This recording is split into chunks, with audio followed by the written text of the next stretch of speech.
আজকে দেখে নেব শনি পর্বতে যদি চতুর্ভুজ চিহ্ন থাকে তবে সেটার কি কি ফলাফল হতে পারে। এবার আমি নীল কালি দিয়ে শনি পর্বতটিকে মার্ক করে দেখালাম। এবার আমি লাল কালি সিলেক্ট করে লাল কালি দিয়ে আমি ছোট ছোটোভাবে চতুর্ভুজ চিহ্নগুলিকে একটা একটা করে এঁকে দেখাবো। এই রকম চতুর্ভুজ চিহ্ন যদি শনি পর্বতে থাকে তবে আপনার টাকা পয়সা কামানোর প্রতি একটা ঝোঁক থাকতে পারে, অথবা আপনি আধ্যাত্মিক হতে পারেন।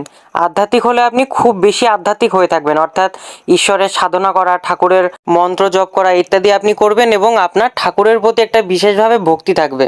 এটি আপনার কর্মক্ষেত্রে ভালো রকমের প্রোটেকশন দিয়ে থাকবে। সেটা যেইভাবেই হোক না কেন, দেখা গেল আপনার কর্মক্ষেত্রে অন্য কারো ভূমিকা থাকতে পারে এবং আপনার কর্মক্ষেত্রে যখন কোনো সমস্যা হবে তখন অন্য কেউ এসে আপনাকে হেল্প করে যাবে।